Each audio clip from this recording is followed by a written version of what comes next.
My friends, it has been far too long since we did an episode on badasses of history. And quite frankly, I'm telling you all this right now, for those of you who are tuning in who have seen any of the things that I've done here in the past, if I have to report on one more depressing and horrific thing in this world and then tell the story of just how bad it got and why it got that way in the first place, I genuinely might lose my mind. This is not a disasters channel. I do not thrive off of misery. The unfortunate reality is when talking about modern politics and the history that managed to get us here, things can get pretty miserable. So today, instead, we are going to be celebrating a badass. We are going to be talking about one of the greatest athletes that you've never heard of. And we're not talking about something for sports. LeBron James. Because look, of all the life-changing experiences that sports can bring to the lives of athletes, there is nothing that can quite compare to the feeling when you win a medal and you stand on a podium in victory. The Olympics are an amazing thing. But today, we're not talking about that. Today, we're going to be telling you about one of those prospective athletes who set aside his dream in order to be able to save the lives of others.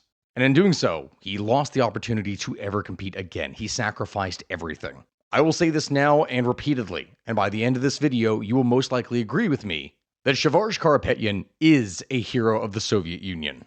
So what is it then that I mean by that? Well, my friends, to start off, let's go ahead and introduce the hero of our story today. Well, you know what would also be an adventure? If you went to Mongolia with me. Yes, my friends, this next summer I'm leading everyone on a Mongolian adventure and we are going to explore the steppes. If you want to go stay in yurts and have a nomad experience, if you want to go kayaking, hiking, and also camel riding, there are so many things that we're going to be doing here. With temples, holy sites, the Genghis Khan complex, there are so many things that we're going to be doing, and there's only a few early bird spots left that get a $100 discount. So I know that we all love studying history together, but if you actually want to go and have an adventure and learn more of this firsthand with me, then by all means, join me, click the link down in my description, and let's go have an adventure. Born in 1953 in Kirovakan, now modern-day Vanador, Armenia, Shavarsh Karapetyan and his siblings were always playing sports as children. This was encouraged heavily by their father, Vladimir Karapetyan, who really hoped that his children were going to be the ones that were going to be able to take to the Olympics to celebrate and show off the glory of his lineage. In fact, he even moved them all to Armenia's largest city and capital of Yerevan when Shavarsh was just a young boy. When he did this, he got all of them enrolled in gymnastic classes in order to make them limber and strong. This was seen as a good foundational thing. It was very common back in those days to take children as young as 5 or 6 and to first place them into gymnastics, and then later the coaches would tell you, okay, well, this is where they are now, this is what sports they probably should go and play. Shavarsh hadn't started as young as all the other gymnasts, so being a gymnastics champion was ruled out. It was something that you had to start from a much younger age and continuously dedicate yourself towards. He would never catch up to his age range, according to his coaches. They just didn't think that he was going to be able to do anything. So his father was told that Shavarsh was agile and strong, yes, but it was mostly in his legs, which caused someone to recommend that, he should try to be a swimmer. Now, Armenia had never really been a serious world player in swimming, so this probably caught Shavarsh's father by surprise. Armenia's greatest champions had mainly been on the board in things like chess, but in terms of Olympic sports, they'd had a long history of success in sports such as wrestling, weightlifting, artistic gymnastics, and even boxing. Surely his son was going to be good enough for one of those. But no, it wasn't going to work out. Eventually, his father caved in and decided to try and follow the advice that he'd received. He got Shavarsh signed up for some swimming classes where he showed some early promise. He had a powerful kick. This guy's legs were strong, and naturally he swam underwater longer without needing a breath than most of the other swimmers did. It was some pretty good early signs. And so throughout his adolescence and teen years, Shavarsh just kept on swimming. And while he wasn't quite as fast or as flexible as the best swimmers, remember that he did excel at 2 things greatly. 1, holding his breath, and 2, pushing water with his legs. Those 2 factors made him the perfect choice for the hottest new sport in water in the early 1970s, finswimming.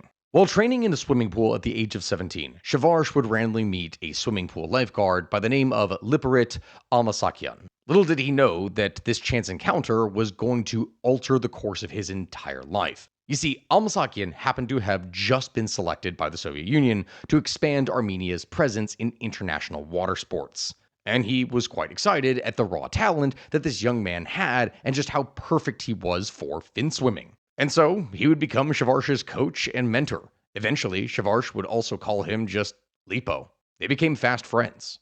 Lipo immediately suggested for his young student to abandon traditional swimming and to switch to fin swimming, which didn't really require flexibility and speed as much as it required strength and stamina, which, as you can probably guess from what we've discussed so far, just so happened to have been Shavarsh's strength. To explain this, fin swimming is a sport that combines swimming underwater with the use of fins and includes swimming with a scuba apparatus or just by holding one's breath. There's two classes of fin swimming. You have the swimming pool type, and then there's also long distance, also called open water. Both traditional swimming fins would be used, as well as the new technological advance of Shavarsh's day, the monofin. To elaborate further, surface fin swimming is swimming on the surface of the water using a mask, a snorkel, and monofin, with races held at distances from 50 meters all the way up to 1,500 meters. Another type, apnea fin swimming, is underwater swimming in a swimming pool using a mask, monofin, and holding one's breath. All apnea races are held at a distance of 50 meters. That is it. You don't want to go further than that because obviously you don't want people to just drown, which could happen. The final type to mention here then is immersion fin swimming, which is underwater swimming using a mask, monofin, and underwater breathing apparatus while in a swimming pool. These are held in distances of 100, 200 meters, and 400 meters. Obviously, because of the things that are involved in it, these are not conducted in open water, for safety and security. Shavarsh himself would compete in all of these races, but his best event by far was the apnea fin swimming, and he actually had a good reason why. A horrific and terrifying reason as to why. You see, for context of this, some years before his switch to fin swimming, at the age of 15, Shavarsh was walking home one day when a group of young criminals surrounded him and began to bully him. This quickly developed into attempted murder. Now, how did they almost kill him? You might think, well, it's bullies on the street. Maybe they punched him and he fell and hit his head on the sidewalk or something along those lines. Some kind of actual physical altercation. And sure, that kind of thing does happen in street fights and outside of bars across the world nightly, yes. But no, what these guys did is they grabbed him, tied a rope around his body, and tied a massive rock around his neck, and then threw him into a lake. Yeah, at this point, we're talking about something that has easily moved beyond simple bullying and into actual attempted murder. Yes. But the thing is, when they threw him into that lake, there were three things that they did not know about Shavarsh Karapetyan. First, unlike most people in Armenia at the time, Shavarsh not only knew how to swim, which that's another thing, most people in Armenia didn't know how to swim at this time, but he also was amazing at it.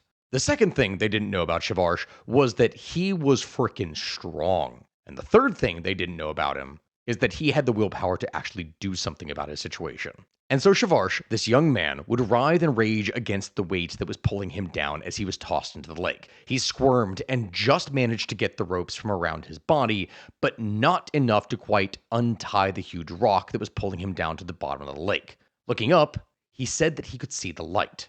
Down was nothing but darkness. He hit the bottom and shoved off the floor of the lake with all of his might, dragging the rock with him.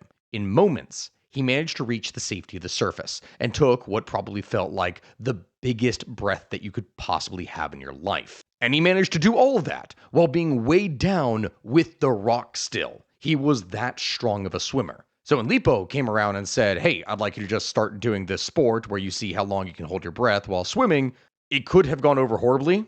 I mean, PTSD is a real thing, and it's possible that the trauma of the event would still have lingered, but no. When given the opportunity, Shavarsh saw it, and he wanted to be a world-class champion. This was really going to be his only option, because by that point in time, the very highly corrupt Soviet Olympic officials had already told Shavarsh and his father that he was not going to get to compete in the Olympics, even if he improved his speed.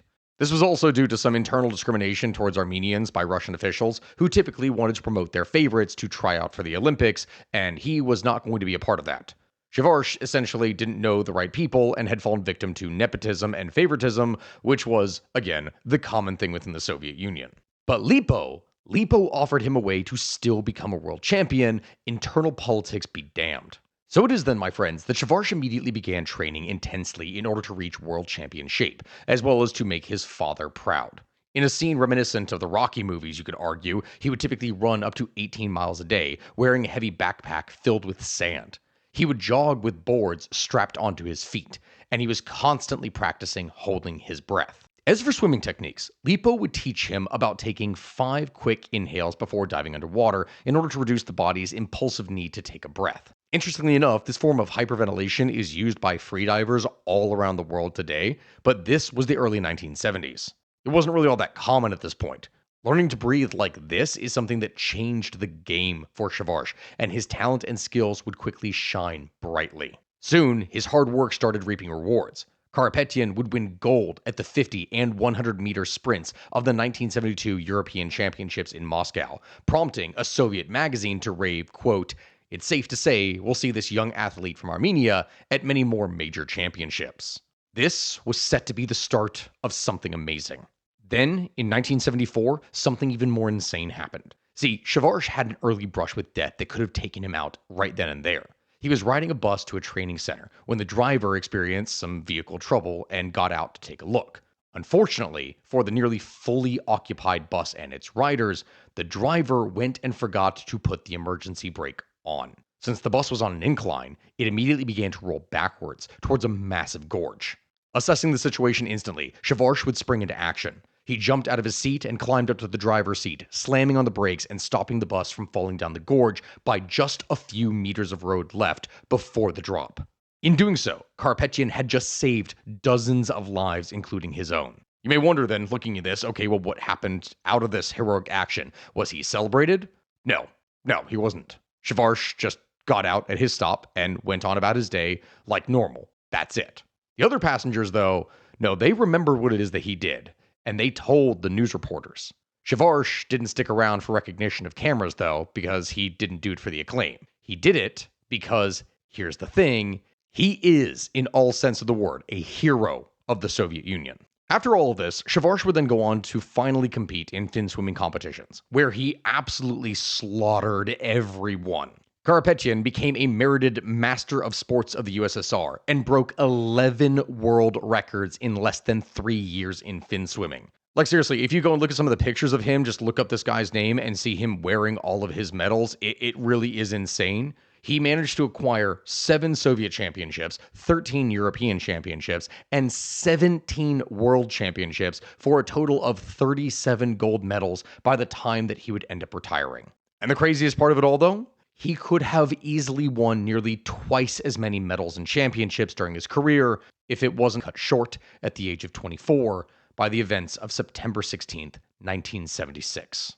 This, my friends, is where our badass becomes a hero. Despite his streak of wins, the Soviet Sports Federation had dropped him from the team bound for the Finswimming World Championship in 1976.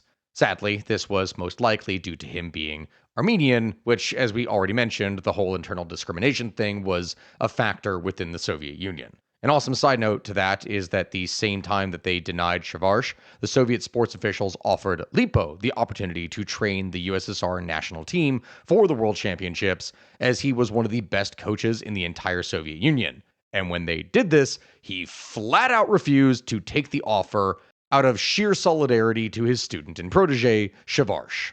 He was not going to do this. Shavarsh, of course, was still upset, but he was not defeated. So, to save his career, he dug down deep and trained even harder to prove beyond a shadow of a doubt that he belonged on the world stage. This guy would go and train almost every single day. And on that fateful day in September of 1976, that's exactly what he was doing. Shavarsh had just completed swimming practice and was doing a 13-mile run with a 45-pound bag of sand on his back, and he was doing so accompanied by Lipo and his brother Kamil. Like, honestly, when I go and describe this, I can't even begin to really explain how this whole thing just makes me think. If you know Dragon Ball Z, this is Goku-level training. This is the weighted armor running around and doing all these exercises and things in order to prepare yourself as an athlete. Like, this guy is doing that. But while running around the massive artificial lake in the middle of the country's capital, Yerevan, they heard a horrendous crash. Shavarsh looked up, and he saw Yerevan trolleybus number 15 had just run off the road and plunged straight into the lake. As for the cause of the crash, witnesses would later give conflicting statements about how exactly it had happened, saying that the driver had either argued with a passenger about making a stop, or had been hit in the head by a pickpocket, or something else. Something happened. Shavarsh would later state, quote, "It was scary at first. It was such a loud sound, as if a bomb had gone off. But either way, it's at that moment that his instincts took over. Shavarsh would throw off his backpack and race down to the water's edge. He told his brother, quote, 'We can save them. Come on.' and both brothers stripped down to their underwear and jumped into the cold water. And this, my friends, is where it gets even wilder. That is because the trolley bus didn't just, gently roll down a slight incline and then end up in the water. No, this thing had fallen off of the top of a dam. And now it was roughly 25 meters offshore, around 80 feet, at a depth of 10 meters or 33 feet. This thing was deep. The water, of course, because of this, was murky and hard to see through. It was later tested and found to be infested with sewage as well as chemical pollutants. But Shavarsh didn't care. Not at that moment. He just wanted to be able to see better. Finally reaching the spot where the bus was sinking to the bottom, he took his 5 breaths and dove down deep into the frigid reservoir, searching for survivors. What Shavarsh didn't know, though, was that there were 92 passengers on board that trolley bus. And at this point, he was their only hope. He finally reached the trolley bus, now resting at the bottom of the reservoir, and encountered his first major problem. See, one of the first things that was noticed is that he saw a cloud of bubbles that was rising up from the trolley bus, which this indicated to him that there still was air inside the vehicle, but at the same time, that did not mean that the trolley bus was watertight. By no means was this the case. It was very quickly taking on water. There were no openings, and so the passengers were unable to get themselves out while the bus rapidly flooded. As he reached the bus, he would firmly grab a hold of its roof and kick in its rear window. In doing so, a shard of glass from that rear window would slice his leg clean open. As he would later say, quote, "The most difficult thing was to knock out the rear window of the trolley bus. Of course, I was hurt by the glass. The pain was unbearable, but then I did not think about it. I understood that there was little time." End quote. The trolley bus was filling with water, my friends, and now at a more rapid rate since the rear window had been knocked out in the first place.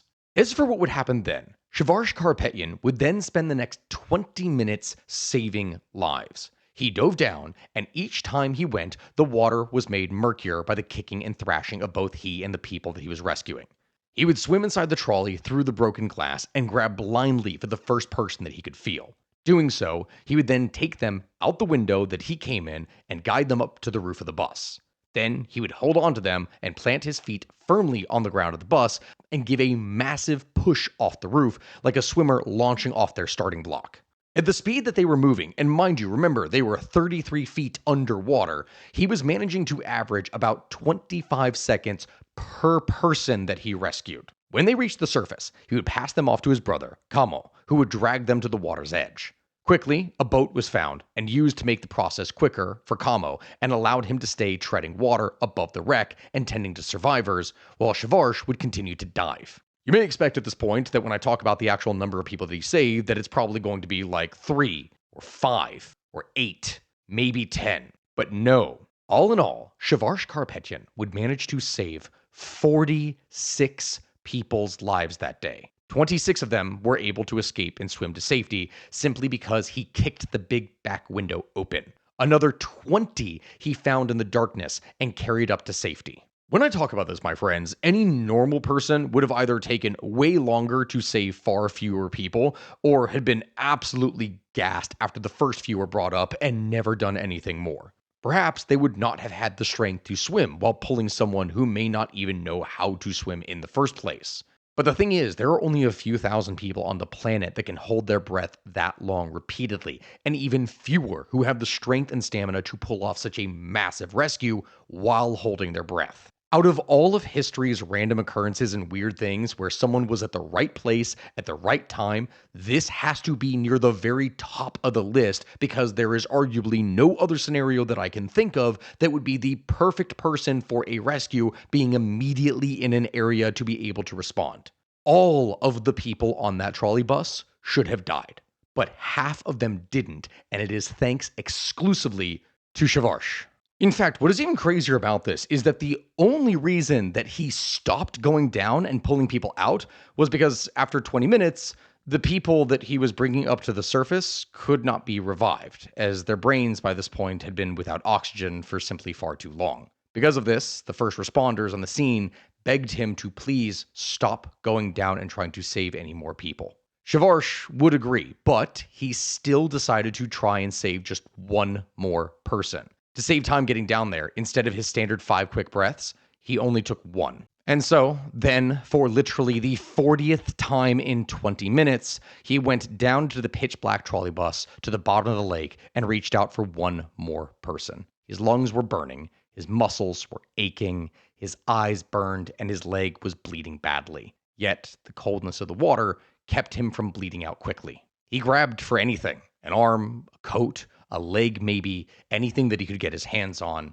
and then he finally felt something and grabbed onto it, making his way back to the top of the bus and kicking off of it with his last remaining burst of strength. As he came towards the surface that time, though, his vision started getting wonky, and he realized that he might just drown.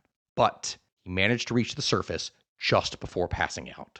As he tried to pass the person to Kamo, both Shavarsh and his brother realized that what he'd grabbed was actually not even a person at all. It was a seat cushion from one of the trolley's bench seats. To this very day, it is something that would haunt him. As he would later say, quote, "I could have saved a life instead. That seat still haunts me in my nightmares."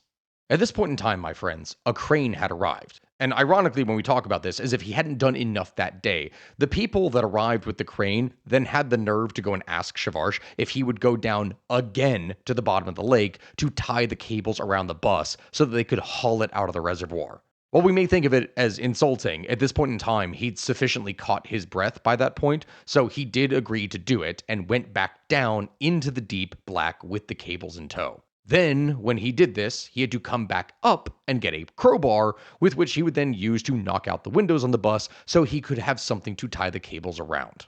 Also, by the way, remember when I mentioned before that he had saved a total of 46 people before? Well, some of those people he had saved had not actually stuck around to receive care or assistance. They simply walked off, likely in shock. So, in actuality, the truth of the matter is there were not 46 people up there that he had managed to save. There was over 50. After his heroic feats, Shavarsh would go to the shore of the reservoir, and his father had just arrived there. He had heard about the trolley bus crash and was worried that his sons may have taken that very trolley on their way back from training, but no, he discovers his son having saved everyone. Looking at his son, cold and freezing with a massive gash down his leg, his father would gleam with pride. He would take off his own shirt, and he would tie it around his son's leg to stop the bleeding. And after this dramatic ordeal, you may wonder, did Shavarsh stick around for notoriety or news stories or anything? Did he expect a reward? No. Why? Because none of that matters. Shavarsh is a hero of the Soviet Union, and that's all that he needed. Vladimir Karapetyan would take his boys home. They had done well and brought great honor to their family. But at this point, the ordeal was just beginning for Shavarsh. Later that night, it was very quickly realized that the gash on his leg was far more serious than previously thought, and very quickly afterwards he would develop a 104-degree Fahrenheit fever. From the combination of the heavily polluted water and the extended time spent in the freezing water, he developed double pneumonia and sepsis, a serious poisoning of the blood. It would be 3 weeks before he was able to even walk again. He was admitted to the intensive care unit and remained in the hospital for 45 days. So, obviously, at this point, that is not great. But an interesting thing about this incident is that, as you can probably imagine that would happen with the Soviet Union, the whole thing was immediately covered up by the Soviet government. Yes, what are you talking about? There was never a trolley bus in Lake Yerevan. What are you talking about, comrade? Soviet transportation doesn't suffer accidents of this kind. That is only in capitalist hellhole. Yeah, one can probably imagine that those are the kinds of things that would have been said by a Soviet official to anyone who asked any pesky questions about trolley bus number 15. As Karapetyan would later state, immediately after the accident, some people wanted to publish an article in a newspaper, but this was not allowed. In the USSR, trolley buses were not supposed to fall into water. End quote. Yes, my friends, here's the thing that you really need to understand. What we are talking about here right now, this was the height of the Cold War, and the Soviets frequently would downplay or conduct media blackouts concerning any major disasters that might reflect incompetence, corruption, or lack of concern for their citizens, all three of which were very common in the first place, I might add. Accidents like this would give the Americans and their allies fuel for propaganda that the USSR was weak or heartless or just incompetent or stupid. So, and I kid you not, the official line from the Soviet government was that all of this was just a terrible rumor. Not an accident, not sabotage, not anything else like that. No. It was a rumor. It didn't really happen. The local communist newspaper simply printed a notice that there had been a fatal trolley accident. That's it. The people whose lives Karapetyan had saved didn't even know their rescuer's name. And so, Shavarsh would get no public recognition whatsoever for this event. But the hundreds of witnesses and the more than 20 survivors that Shavarsh had pulled out of that lake, they were still around. And over the next months, they would tell their stories. Eventually, my friends, Shavarsh was finally released from the hospital and would go back to his training. The problem, though, at this point, is that his body was never going to be the same again. His respiratory system was permanently damaged from the toxic waters of the lake. His lungs created massive amounts of mucus that he would constantly cough up, even while wearing his scuba gear, which honestly sounds like a nightmare. His stamina was just not the same anymore, and he would get migraine headaches randomly. He also felt a strange new aversion to water. He wasn't really afraid of it. That's not exactly the right word. He just hated being in it. Now, this seriously sounds like the effects of PTSD, but there's not really any confirmation of this, so it's merely a bit of a conjecture on our part. It all is just really awful, but here's the thing though. Shavarsh kept on competing. The indomitable spirit of this man refused to give up, even though his sport had never been more challenging for him. For a handful of races, Shavarsh Karapetyan forged through hell to try to keep doing what he was best at. He even set his last world record in the 400-meter event at the USSR Championship, where he won gold. And then he won a gold and 3 silvers at the European Championship in Hungary. But after that race, where he won 2 medals, he knew it was time to hang up the monofin and find something else to do with his life. He just couldn't physically do it anymore. Yes, he wanted to, his spirit was telling him to do it, but his flesh couldn't keep up with it. He would retire from sports and would get married. That would be the end. The question remains then, I guess, why would he even try to compete for a few more races after all this, even though he was personally suffering so much? Well, remember what we've said. Shavarsh Karapetyan is a hero of the Soviet Union. This was his entire existence. But that heroic recognition would not come immediately. In what feels like a criminally long period of time, 6 years would go by. And then an article was published in the Moscow newspaper Komsomolskaya Pravda Daily. This being with a headline reading, quote, "A champion's underwater battle." The daring and dangerous rescue was finally told for the Soviet Union, for all the world to know what it is that had happened. Of course, that being said, since this is the Soviet Union, it was censored incredibly heavily by the government to not mention any of the deaths in the trolley, so the story made it seem like Shavarsh had saved everyone on board, that literally everyone got out, but no, that's obviously not the case. It's just how the Soviet would operate. But still, that first article would then lead to more and more, and before long, everyone in Armenia knew who Shavarsh Karapetyan was, and not really for his swimming, but for being a hero. He would receive over 60,000 letters in the following months and years, thanking him for his sacrifice. His own wife didn't even know about what he had done, and the way she found out was by reading the article in the newspaper. For anyone who was wondering, yeah, at this point they had been married for like a year, and that was never brought up. Shavarsh told her that essentially they hadn't talked about it simply because the topic had never come up. Like, this guy never once, after a moment of like drinking, just told the story of like, oh guys, man, remember back in the day I totally did this thing, like any normal person would. This guy didn't just have records when it came to breaking things for swimming, he had world-class levels of humility as well. It is here then, my friends, that the Soviet government would finally decide to recognize him as one of their bravest sons. The Kremlin would award him the Order of the Badge of Honor and the Medal for the Salvation of the Drowning. We're going to get back to the medals here in a bit, because more is set to happen, amazingly enough, with everything that we've talked about. Because 9 years after the trolley bus accident, Shavarsh was working in downtown Yerevan as a safety inspector when he apparently decided that he just couldn't help from saving even more lives, because that's of course bound to happen. This time, it was at the city's famous sports and concert complex, which had caught on fire. Shavarsh happened to be there at the moment of the fire breaking out, and without a moment's thought of hesitation or anything, he rushed in to help extinguish the flames and brought multiple people out to safety. He very nearly died bringing out the last person, but a passing taxi driver had stopped to witness the blaze and ran in to help him and the person get out. Still, Shavarsh would end up with major burns and was in the hospital for over 2 weeks from smoke inhalation. Why would he do this in the first place, considering everything he had been through? The fact that his body was not like what it had been before? Why would he still do this? For those that may be putting into the comment section right now for the obvious rhetorical question, you can say it with me. Shavarsh Karapetyan is a hero of the Soviet Union. With time, my friends, recognition for the Armenians' heroics came from both the Soviet Union and abroad. In 1986, the Minor Planet Committee would approve the naming of an asteroid in his honor, the 3027 Shavarsh.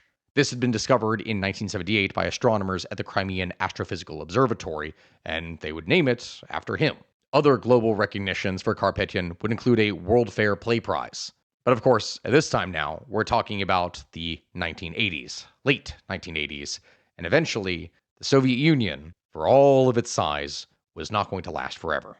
After the Soviet Union fell apart in the early 90s, Shavarsh would move to Moscow and open up a shoe store. Proving that he definitely had a good sense of humor, he would actually go and name the store Second Breath, which, I know from everything that I'm describing in here, I can't even make this up. It is that kind of story, my friends. And while he had moved on in his middle to older years, the people who lived in the former Soviet Union remembered Shavarsh, though. And I'm happy to say that when the Olympic Games were held in Sochi, Russia in 2014, Shavarsh Karapetyan was finally given the respect that he deserved. In a true sign of just how much he was respected in Russia, he was invited to carry the Olympic torch for the second stage of the Olympic torch relay. He was passed the torch in Moscow and carried it towards Krasnogorsk. He took great pride in this, as it was the closest he would ever get to the Olympics, and he was carrying the torch just fine when it went out. Yeah, this has happened before, and the Olympic torch relay always includes multiple copies of the flame, either with the relay or in a backup location. But Shavarsh didn't know this. Never like the man to panic, though. Shavarsh would run over to the side of the street and asked if anyone had a lighter to relight the torch with. And with the flame relit, he continued on smiling. As an apology for the embarrassment, the Russians actually asked him to carry back the torch again the next day, where we can confirm that he ran the torch with no problems for the rest of this leg of the trip. What then happened is that he made a famous statement that he was carrying the torch not just for Russia, but for both Russia and Armenia, which he still regularly visits. He remains the only person in history to carry the Olympic torch twice in the same torch relay. He also wrote a children's book in 2016, so that's something as well. And I'm happy to say, right now, at the age of 71, that Shavarsh Karapetyan is still kicking, just not in the pool any longer. And so remember, my friends, when I said a bit ago that we'd get back to medals? Well, the Soviet Union, as you can probably imagine from if you've seen any kind of historical documentaries and you've seen what their generals look like, they are ludicrously famous for the sheer amount of medals they have. They gave out medals for basically everything, and this is a common thing that you would oftentimes see within communist countries and dictatorships, which seek to elevate one's status and present a popular strongman leader image.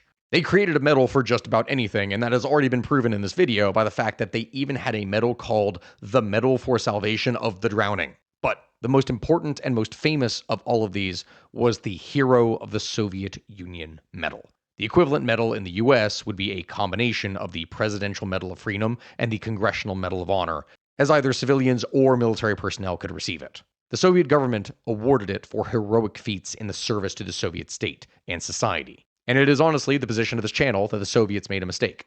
Because what they did give Shavarsh Karapetyan was the Order of the Badge of Honor. This was a civilian award that was given out to nearly 2 million people over the years, but the Hero of the Soviet Union medal, on the other hand, was only ever handed out to 12,777 individuals, with 11,747 of those being awarded specifically during World War II.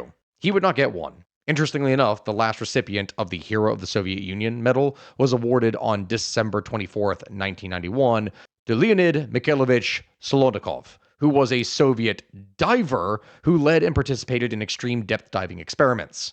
The guy didn't actually even save any lives, and yet he got this award, which, don't get me wrong, we're not going to talk down about him, of course, but when you compare that with what Shavarsh did, it's not even close. Armenia also has its own version of the medal now, the National Hero of Armenia medal. And if anyone, and I'm saying this right now, if anyone within the Armenian government is watching this video, and I don't know if that is actually the case, but if they are, it is not too late to right past wrongs. You could do this, and if anyone who is watching this video right now knows someone within the Armenian government, I don't know why I am saying that, send them this video. It is our position on this channel that Shavarsh Karapetyan should immediately be awarded the National Hero of Armenia medal to make up for the medal that the Soviets never gave him. And you may wonder why. And that is quite simply, my friends, because, say it with me, Shavarsh Karapetyan is a hero of the Soviet Union and Armenia. But that, my friends, is the end of our story here today. Honestly, for those of you who stuck around with all this, thank you for listening. It was nice to talk about something wholesome and heartwarming when a lot of my videos tend to be about what's wrong in the world nowadays, and I don't want that to always be the case. I don't want to just explain disasters and how countries completely destroyed and ruined themselves.